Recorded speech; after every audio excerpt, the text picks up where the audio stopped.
Hello everyone. Welcome to the NISN Series 15 Research Analyst video tutorial Part 1. इस Part 1 में हम 10 question solve करेंगे जो रेशियो एनालिसिस के ऊपर बेस्ड रहेंगे. इस Part 1 को सॉल्व करने के लिए I would suggest you to have one pen and paper ready with you so that you can solve along with me. So let's start. First question हम लोग तुरंत ही ले लेते हैं without wasting much time. The face value of the company's share is rupees 10. A company has declared 40% dividend. Dividend payout ratio 50% है. Current market price share की दी गई है 220. Calculate करने बोला गया है. Earning yield आपको 4 options दिए जाएंगे. एक correct है, 3 wrong है. We'll see the explanation and the answer. देखो, the company has declared dividend of 40%. Dividend is always declared on the face value. तो 10 rupees के ऊपर 40% comes to 4 rupees. Okay? तो आप dividend payout ratio जो है वो 50% है. Dividend payout ratio है हमेशा earning per share पे निकाला जाता है. तो यहाँ पे earning per share आपको दिया नहीं है, लेकिन dividend payout ratio 50% दिया रहेगा.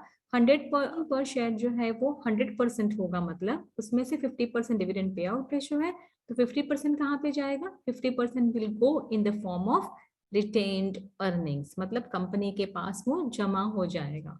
ओके, कैपिटल अप्रिसिएशन हो जाएगा 50% से, मतलब उतने अमाउंट से. Okay, dividend payout ratio का फॉर्मूला है dividend payout ratio equal to dividend per share divided by earning per share. Earning per share ऐसे भी अगर आप कैलकुलेट करना चाहते हो लॉजिकली तो कर सकते हैं, क्योंकि dividend payout ratio earning से ही निकाला जाता है. तो अर्निंग पर शेयर 100% होगा, डिविडेंड पे आउट रेशियो 50% है. डिविडेंड पे आउट अगर 4 रुपीज है तो अर्निंग कितना होगा? 8 रुपया. ठीक है, अभी हमें कैलकुलेट क्या करना है? Earning yield. अर्निंग यील्ड का formula equal to EPS divided by stock price into 100. Very easy, 8 divided by 220 into 100. We'll be getting answer as 3.63, which is going to be your option A, 3.63. Yield is always denoted in percentage form. Our next question is the debt to equity ratio of a company is 1:1. The size of the balance sheet is 40 lakhs. The return on equity is 20%. Calculate net profit of the company. 4 option आपको दिए गए हैं, एक सही है, 3 गलत है. आपको हम एक्सप्लेनेशन पे चलते हैं. देखो, डेट टू इक्विटी रेशियो जो है 1:1 है, मतलब डेट अगर 1 है तो इक्विटी 1 है. Size of the balance sheet is nothing but debt plus equity. मतलब अगर सपोज मुझे total size of the balance sheet पता है तो मैं डेट या इक्विटी का प्रोपोर्शन अगर मिला है तो निकाल सकती हूँ. Debt size of the balance sheet आपको दी गई है 40 लाख की, और अगर पोर्शन जो है 1:1 है तो डेफिनेटली इक्विटी का पोर्शन कितना रहेगा? 20 लाख, और डेट का पोर्शन कितना रहेगा? 20 लाख. लेकिन हमें सिर्फ इक्विटी का पोर्शन चाहिए, क्योंकि हमें फाइंड आउट करना है यहाँ पे रिटर्न ऑन इक्विटी. फॉर्मूला देख लेते हैं. Net profit divided by equity into 100. It is 4 lakh and answer is option C, 4 lakhs. Let's go to the next question. A current ratio of more than 1 means a company has more assets than the liabilities. Okay, option true या false? Very simple it is. More than 1 का मतलब होता है more of assets and less liability. Why? Because the current ratio goes as current assets divided by current liabilities. More than 1 का मतलब होगा या तो करंट असेट्स जो है वो ज्यादा है, मतलब मे बी 2 लाख है, करंट लाइबिलिटीज जो है वो 1 लाख है. तो जो फॉर्मूला है या जो आंसर आएगा ये 2:1 आएगा. मतलब 1 रुपी अगर लाइबिलिटी है तो 2 रुपीज एसेट्स होंगे. मतलब short term solvency of the company जो है वो यहाँ पे साउंड मानी जाती है. और इंडस्ट्री रेशियो जो है, मतलब इंडस्ट्री स्टैंडर्ड माना जाता है करंट असेट्स करंट रेशियो का, ये 2:1 है. ओके, तो 2:1 ये तो आपको सवाल नहीं पूछा गया था, आपको सवाल पूछा गया करंट रेशियो मोर देन 1 है, मतलब लाइबिलिटी से एसेट्स ज्यादा है. Correct answer is A, true. Will go to the next question quickly. Net profit of the company is 250 lakhs. यहाँ पे समझ लो 250 लाख का मतलब होता है 2,50,00,000 rupees. A current market price of the stock is 78 rupees. Number of outstanding shares of the company 530,450. That is a number. Compute the PE ratio. PE ratio compute करने के लिए आपको चाहिए क्या?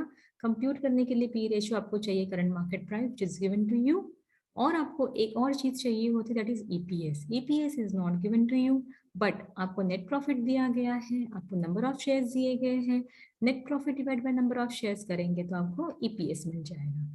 Quickly look into the answers. Net profit है, number of shares आपको दिए गए हैं, आप फाइंड आउट कर सकते हैं ईपीएस। तो आपका ईपीएस आ रहा है यहाँ पे निकल के 47.13 रुपीज। अभी आप पी निकालना बहुत आसान है। P equal to current market price divided by EPS. Current market price is given to 78 divided by EPS is 47.13. That's why PE is 1.65. PE is always denoted in terms of times. That means जब earning per share 1 रुपया है तो market जो है वही 1 रुपया कमाने वाले शेयर को 1.65 रुपीज देने के लिए तैयार है। करेक्ट आंसर होता है option B 1.65। Quickly go to the next question. The debt to equity ratio दिया गया है आपको 2:1, मतलब 1 रुपया डेट है और 1 रुपया इक्विटी है, आई एम सॉरी, तो डेट होगा 2 रुपया। The debt on the balance sheet is 12 lakhs. The return on equity is 35%. Calculate net profit of the company. ऐसे ही सवाल हमने पहले वाले क्वेश्चन में भी किया था, प्रीवियस वाले क्वेश्चन में, लेकिन वहां पे हमने total size of the balance sheet देखी थी। यहाँ पे हमारे पास डेट की वैल्यू दी गई है। डेट अगर 12 है और 2:1 अगर डेट का रेशो है, मतलब इक्विटी कितना होना चाहिए? Very simple, 6 lakhs। और रिटर्न ऑन इक्विटी हम कितना कैलकुलेट करेंगे? 35% इंटू 6 lakhs। तो the debt to equity ratio 2:1, debt of the company is 12 lakhs, therefore equity is 6 lakhs. A simple logic to solve this particular number. The return on equity formula, as you all know, that return on equity equal to profit divided by equity into 100. So it is 2,10,000. The correct answer is option D, 2,10,000. Let's see the next question. PE ratio of a company is 15 times. Current market price of the stock is rupees 980. Compute EPS if company declares rupees 3 dividend per share. देखो PE ratio आपको दिया गया है, current market price आपको दिया गया है, compute EPS is very easy, PE equal to current market price divided by EPS, substitute कर लीजिए, आपको ईपीएस मिल जाएगा। ओके, कोई इंफॉर्मेशन जो है वो इररिलेवेंट या एक्स्ट्रा दी गई है just to mislead you. So let's look into the answer. Explanation है, करंट मार्केट प्राइस दी गई है, एज आई सेड PE दिया गया है, PE equal to current market price divided by EPS. 65.33 is nothing but your EPS.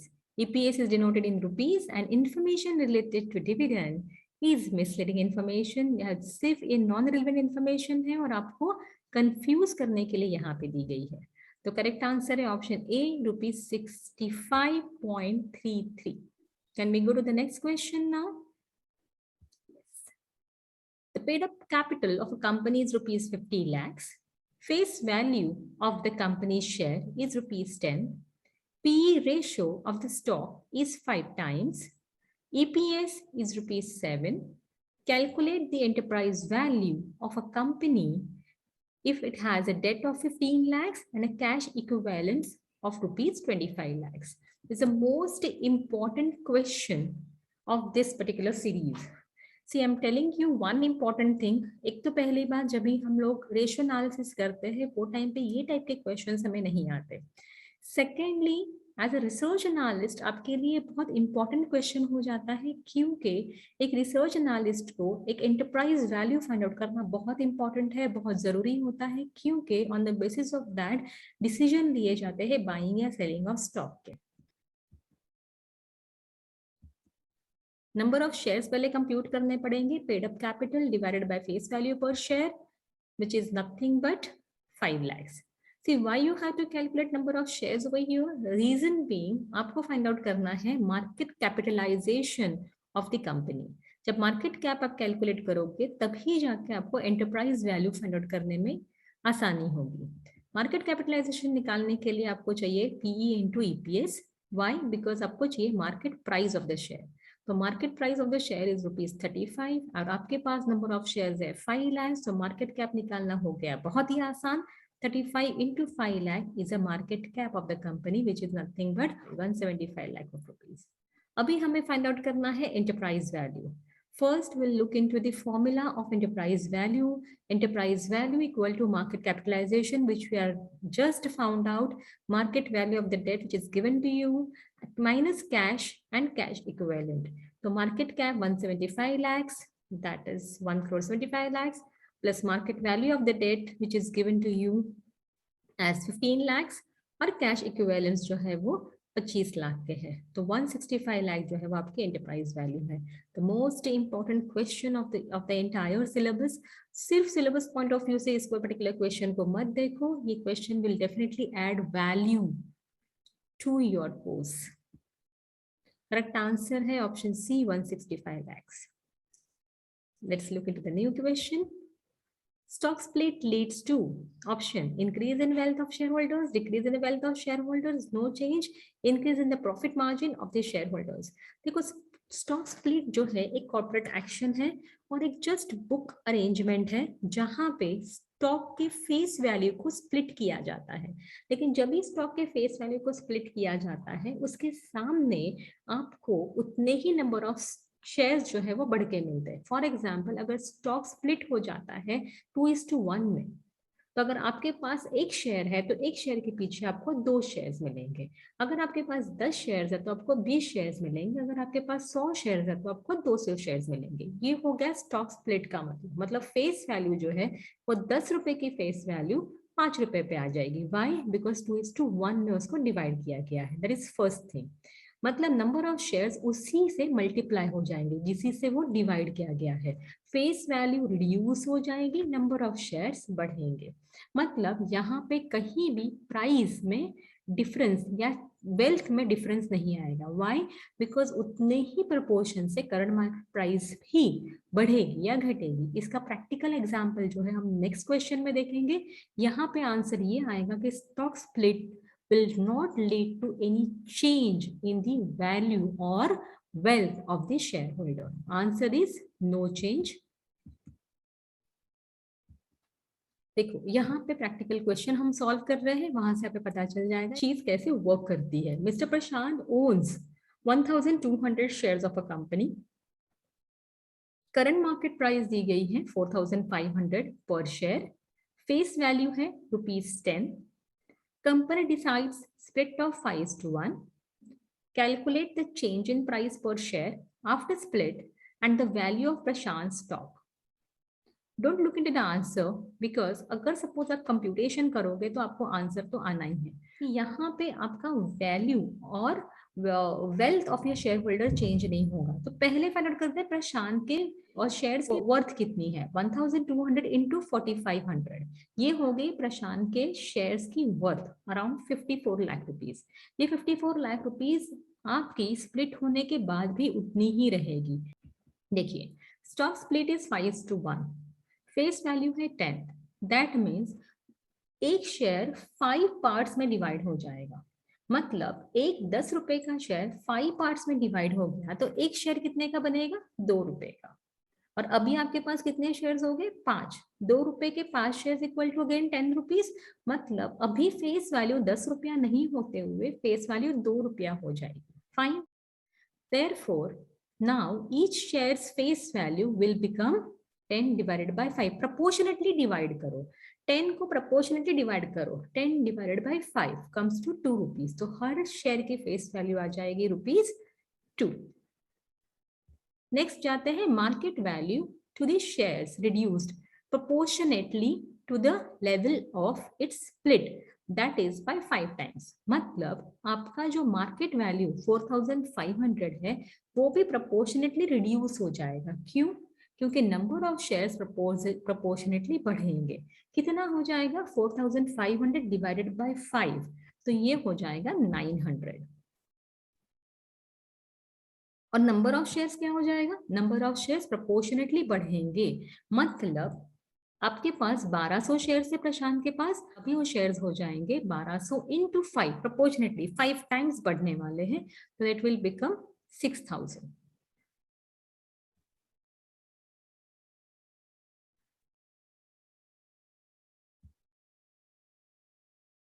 Okay, अभी आपको find out क्या करना है, देखो आपको क्रॉस चेक करना है कि स्प्लिट के पहले और स्प्लिट के बाद उसके वेल्थ में कोई फर्क हुआ कि नहीं है। पहले मैंने बोला था 4500 is a value of share and 1200 shares that is 54 lakh हो रहा था उसका वैल्यू ऑफ इस कंपनी शेयर, जितने कंपनी के शेयर उसके पास थे उसकी 54 लाख की वैल्यू थी, और अभी कितनी हो गई 900 रुपीज इंटू 6000 शेयर्स से 54 लाख रुपीज।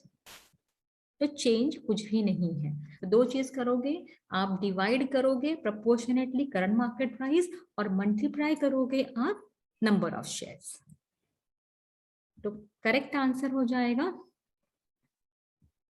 आपका option A, price is 900 and stock value is rupees 54 lakhs. The sales of a company is given to you rupees 1 crore. Cost of goods sold दिया है 30% of sales. Other operating expenses are given to you as 20 lakhs. Depreciation and amortization दिया गया है 10 लाख का. Interest expense दिए गए हैं 8 lakhs के. Compute the net profit of the company if it pays 35% of its pre-taxed income. है sales में से सारे खर्चे निकालने के बाद जो मिलता है वो प्रॉफिट होता है. Sales minus cost equal to profit, ये वाला फॉर्मूला हम क्लास 5 में सीख लिए हैं, तो इसके लिए बहुत डिफिकल्ट वाला क्वेश्चन नहीं होने वाला है. ये जिसे वर्टिकल रेवेन्यू स्टेटमेंट भी बोलते हैं, इसमें हमने इसे डाल दिया है. देख लीजिए आप यहाँ पे आपका जो सेल्स है वो 1 लाख रुपीज है, 1 करोड़ है, सॉरी हाइलाइटर निकाल देते हैं. हमें 2-3 पड़ाव यहाँ पे आएंगे. कॉस्ट ऑफ गुड्स सोल्ड निकालने के बाद हमें मिलता है first gross profit. Never forget that gross profit में से हम ऑपरेटिंग एक्सपेंसेस निकालेंगे तो हमें मिलेगा एबिटा. यहाँ पे ये जो एक्सपेंसेस या कैश रिलेटेड एक्सपेंसेस जो है हमने उसको निकाल दिए हैं. अब ये नॉन कैश रिलेटेड है, मतलब डेप्रिसिएशन और अमोर्टाइजेशन बेसिकली एक बुक एंट्री होती है जिसमें कैश आपके पॉकेट से एक्चुअली नहीं जाता है. ओके, एबिट आपको मिला गया है 50 lakhs माइनस 10 लाख. एबिट आपको देख सकते हैं ये 40 lakhs का है. इंटरेस्ट अमाउंट आपको दी थी क्वेश्चन में 8 लाख की, वो निकालने के बाद अर्निंग बिफोर टैक्स जो है आपके पास आ रहा है 32 lakhs. 35% टैक्स वैल्यू दी गई है, जैसे बताया गया था कि 35% प्री टैक्स है, तो अगर 32 lakhs के ऊपर 35% टैक्स निकालेंगे तो अर्निंग आफ्टर टैक्स या प्रॉफिट आफ्टर टैक्स जिसको हम लोग प्यार से पैट भी बुलाते हैं 20.80 lakhs का है. तो आंसर आपका आ गया है correct answer A 20.80 lakhs. Thank you very much. Thanks for your time. Happy learning.